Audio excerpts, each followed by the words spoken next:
All right, Shalom. First and foremost, I'd like to give all glory, honor, and praises to Yahweh, Bahashem Yahushai. Double honors to the apostle elders, a great millstone who rule well.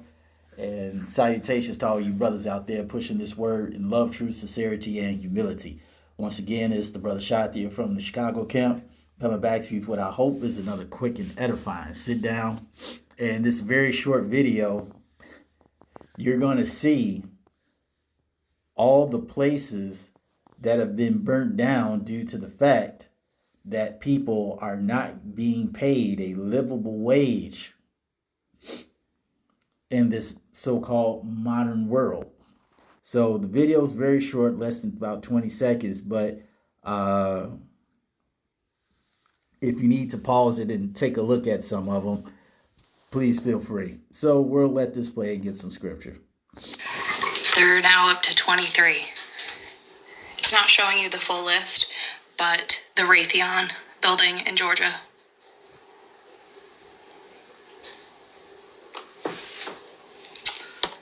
Zoinks. All right. And if you don't know what Raytheon or who Raytheon is, that is a big military weapons company. We're talking about a company that easily rakes in over $15 billion in profit. Makes tanks, makes missiles, you name it. Raytheon. Okay, and one of their facilities got burnt down. You see, people are tired of just suffering and slaving away with no fruits of their labor. All right? Even when you read what's that in Ecclesiastes? I have to put it on pause real quick. It might be the 3rd chapter, but don't quote me on that real quick.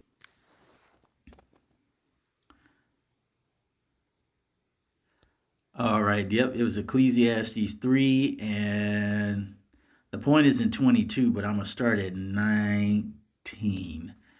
And it says, "For that which befalleth the sons of men befalleth beasts, even one thing befalleth them, as the one dieth, so dieth the other. Yea, they have all one breath, so that a man have no preeminence above a beast. For all is vanity," meaning everything dies. Man dies, beast dies.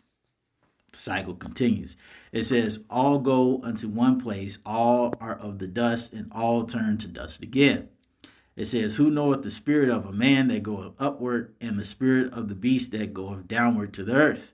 Wherefore I perceive that there is nothing better than that a man should rejoice in his own works, for that is his portion. For who shall bring him to see what shall be after him?" Okay, so the Lord designed life in a way that when a man works, he should be able to enjoy the fruits of his labor. Because the Lord said if a man doesn't work, he doesn't eat. Okay, so the Lord made it so that whenever you go out to put your hand to do something, whatever your field or fields of expertise are, the Lord made it so, hey, you should be able to enjoy the fruits of your labor. But we live in a society that folks are not even given a livable wage.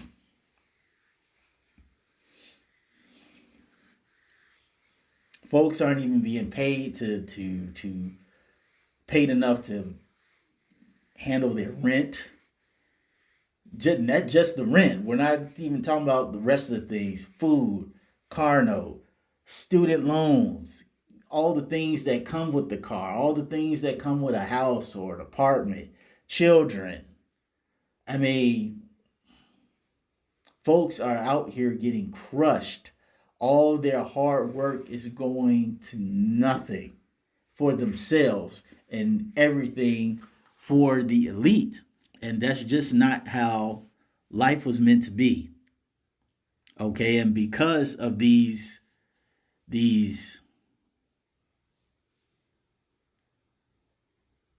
unrighteous rulers, the people have had enough, and they're speaking out and they're acting out.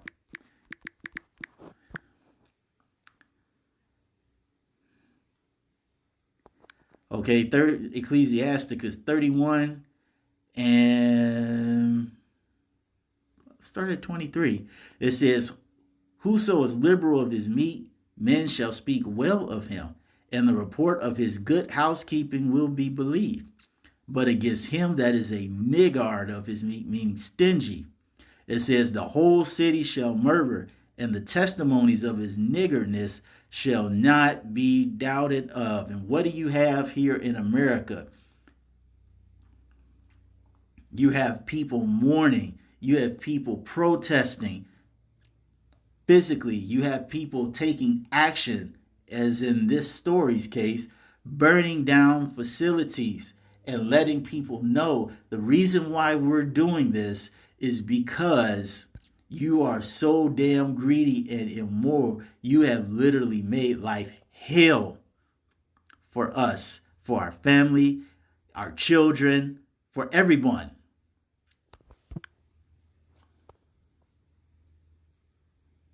You can't even call it a rat race because there's nothing to win.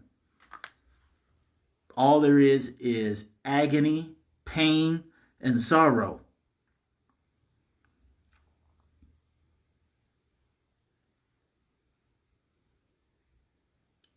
And the common man, the worker, is letting everyone else know that, hey, it's time to take action.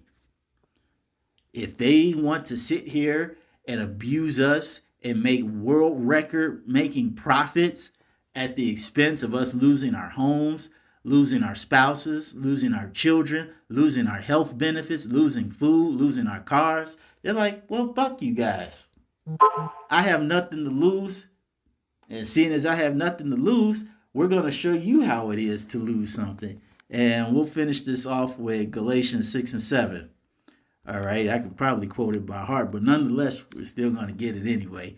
And it says, be not deceived. God is not mocked. For whatsoever a man soweth, that shall he also reap. And the only thing that bad Uncle Esau, the so-called white man, the wild man, the only thing he's sown is agony, chaos, discord, misery. That's all he has sown.